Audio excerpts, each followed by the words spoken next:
Adam Pellerin, Judd Sirott here with you as we talk about the Bruins and their first 57 games and the 25 games remaining on the schedule. And again, with all of that said, with all of the problems that the Bruins have had and the breakdowns we've talked about, whether it's special teams or defensively or some of the lapses or the late period goals, all of these things that have cropped up and unfortunately have continued to be an issue, the Bruins are still very much in the mix for a playoff spot, and a lot can happen over the next couple of months, and that begs the question, what's going through the minds of Cam Neely and Don Sweeney in the front office right now? Are they watching these games and saying, you know what, if we address this area of need, that will make us that much better, and that will give us a shot, more than a shot, to make the postseason, bring everything together? Or are they looking at it, right? They talked about the two paths. Are they looking at the other path where they need to retool, where they need to think more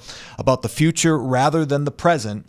Because you do have your core is going to be here for a number of years under contract. The Pasternaks, the McAvoys, the Swaymans, right? And then obviously you just signed 2 free agents this past offseason that you want to be a part of your future moving forward, that you think can help you win moving forward. But do they believe that some of the other pieces on their roster who might be ready to hit free agency or might be close or might not figure into future plans, it would be better served for them to make a move and trade those players and not punt on the season, of course, but just sort of more of an eye towards the future? And that is a very, very difficult decision that's facing the front office, Judd. Well, and that's one of the things that the general manager, Don Sweeney, addressed during the TNT broadcast at Madison Square Garden.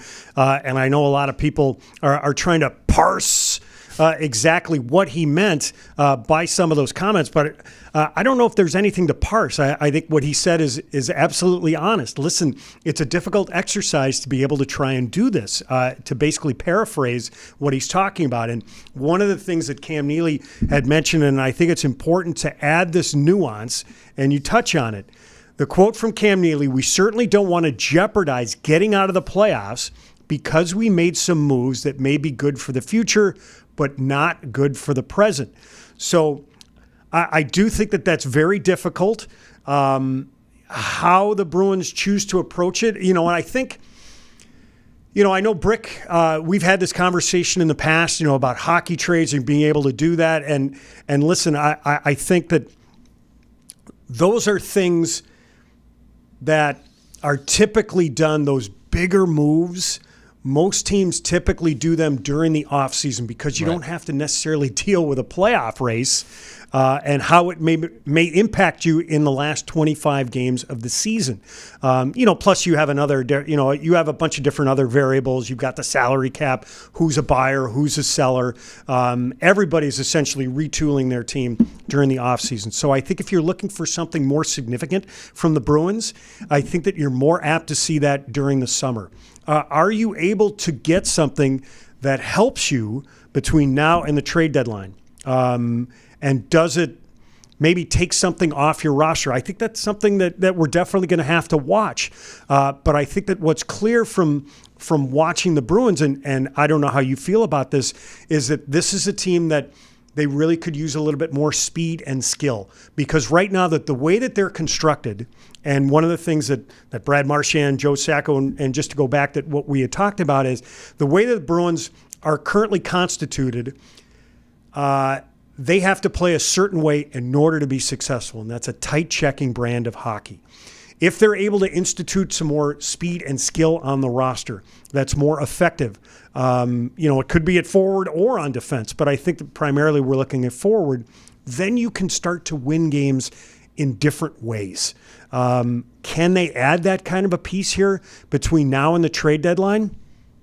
I think that you have a better chance of adding that player during the summer or bringing those players into the fold during the summer. And I think the other thing to think about, Adam, since you mentioned some of the guys that are going to be unrestricted free agents, or maybe they're restricted free agents, what are they going to get paid under this new salary cap system? The salary cap is going to go up a pretty significant amount here over the next 3 years. And as one general manager, I think, put it, he's like, same players, but different prices. Right. So how do you put a value on that?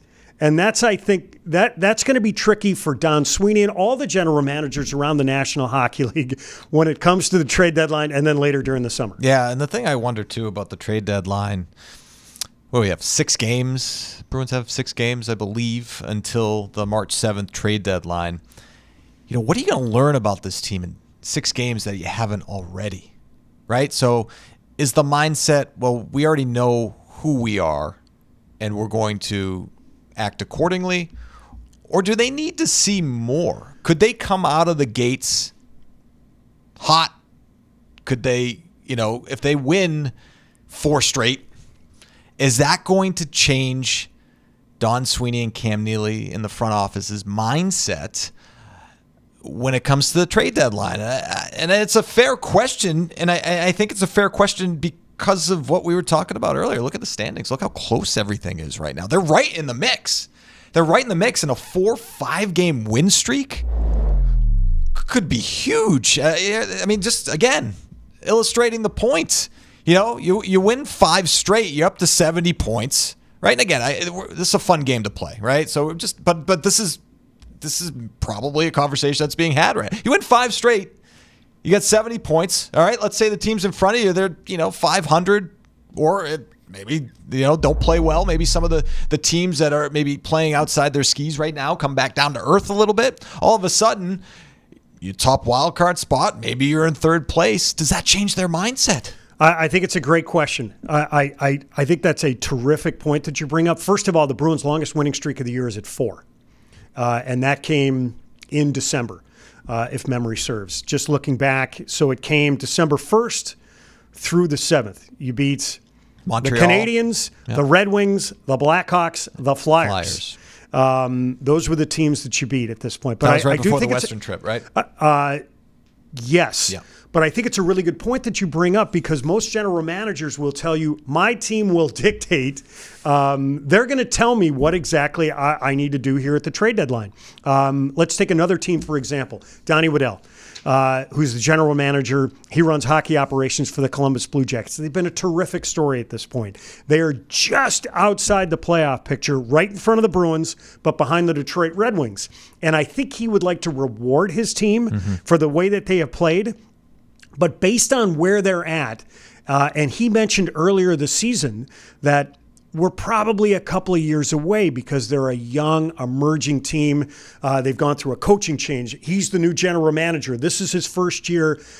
So they're by no means a finished product. They're going to be a much better team a couple of years down the line. So I think that he would like to help them here at the trade deadline, but I don't think that he's willing to do anything rash.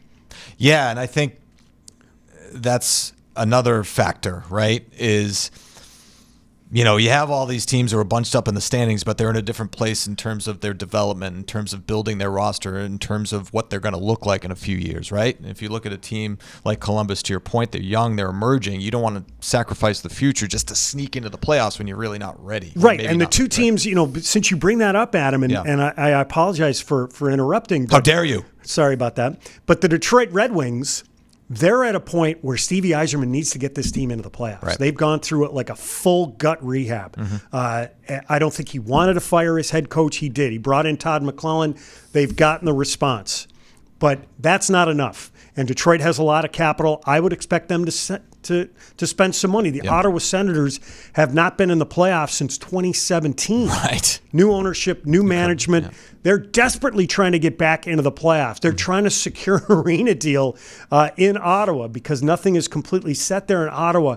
I think that Steve Staios, the general manager there, along with ownership, they're motivated to make some moves, and they have some young players and some capital to try and make sure that they can get into the playoffs. Yeah. So I think that those are two teams to think about. But to go back to, okay, what are the Bruins going to look like coming out of the trade deadline? One of the things that is clear is it looks like the Bruins will have Hampus Lindholm. That's not set, but it certainly looks like he's going to be available to the Bruins after the break. That will be a big bonus. But I also think that it's fair to point out that when Lindholm was healthy, early in the season, the Bruins were also struggling. So just having him back on the roster doesn't mean that the Bruins are automatically going to make a push. But I think he will certainly help. A guy who's your second best defenseman on the team. He can play in all sorts of situations. He can lug the mail. He can carry the puck. He can help you in all three zones. Yeah, he'll be a boost. Just like McAvoy's return was a boost. And when he came back, he was producing, right? Those first few games, he was producing offensively. And obviously you want him on the back end as well. But yeah, I mean, it'll be a boost. I also wonder... when you look at the roster and we've talked a lot about the young guys. And I know the young guys aren't the answer necessarily, right? Because, again, we talk about not compromising your future from a trade perspective, but you also don't want to compromise your future from the pieces you have internally and putting them in positions to not succeed, right? But I wonder if we will see some of those kids in Providence over the first 25 games of the year, last 25 games of the year, I should say. He brought back Matt Poitras, a little bit different situation there. Mike Callahan's got an opportunity, due to injury.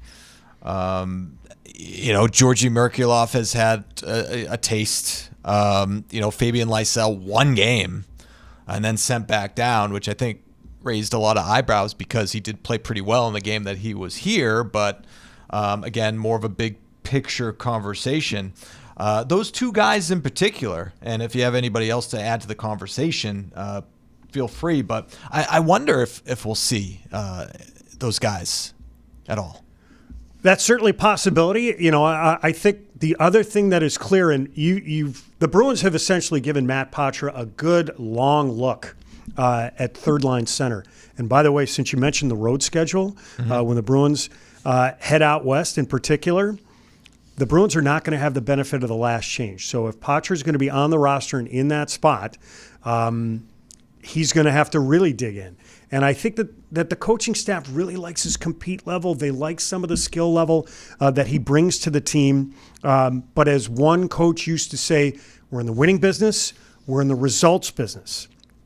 Matt Poitras has 1 goal and 11 points in 26 games. For a third-line center, you need more. You absolutely need more. And let's move the conversation over to another third-liner, in Oliver Wahlstrom. The Bruins have given him 15 games at this point. He has 1 goal and 1 assist at this point. And at times, whether it's been an offensive zone penalty or a defensive miscue, the Bruins, I think they have given him a good sample size to get an idea of what he can bring to the table. I think that there are certain skills that you like from Oliver Wahlstrom. He can shoot the puck. He's a bigger body. He can skate. But he hasn't necessarily produced. And again, to go back to what's been mentioned in the past, I forget which NHL coach had mentioned, we're in the results business. And the results haven't necessarily been there. What does this mean for Oliver Wahlstrom going forward? I don't know. Remember, it's also a transition. With due respect to Oliver Wahlstrom, you're coming over, you're changing organizations for the first time in your NHL career. You didn't really play much with the Islanders during the course of the year, and you had 2 goals and 4 points in 27 games. You were in and out of the lineup. You were playing maybe 9 minutes a night. For a guy who needs to be a skilled player, who is a skilled player, you want an opportunity to play a few more minutes. The Bruins have given him those opportunities in certain spots. The results haven't been there. So what does it mean for those two players? You mentioned Mike Callahan. Listen, he's come up and he's played as advertised. Sure. He's been a dependable player for the team. But I would imagine that if Hampus Lindholm is healthy when he comes back, that Mike Callahan will go down to the American Hockey League because you want him to play. You want him to develop. And I think we should note that the Bruins sent he and Matt Poitras back to the American Hockey League during the Four Nations tournament. Yes. Because Poitras needs to play. He needs to develop. And if we want to go a little bit further on Matt, he's 20 years old. This is his second year pro. He didn't play a full season last year because of the shoulder injury. He is still learning. The other numbers that I think bear looking at, you mentioned Fabian Lysell. He has 8 goals in 38 games. 26 points. Georgii Merkulov, 11 goals, 40 points in 42 games. The one thing that stuck out for me, because Georgie's a skill guy, he has shown at the American Hockey League level that he's one of the better skill players in the league. He has 1 power play goal. Now, I haven't had a chance to see those games. I would imagine Georgii is playing a fair amount on the man advantage. I do remember during his short stint with the Bruins this year, they gave him some looks in the top 6 and on the man advantage, and the results weren't there. If he wants a chance to be here with the Bruins, he's going to have to convert on those special teams opportunities at the American Hockey League level. That's a guy, I don't know if he necessarily fits as a checker. He's a guy who's learning the defensive side of the game, but he is more geared for a top 6 role in the National Hockey League. And if you're going to play in that role, you got to score. Yeah, and that's why it begs the question, are they better served to leave them down there to continue their development or bring them up and see if they can help this team now?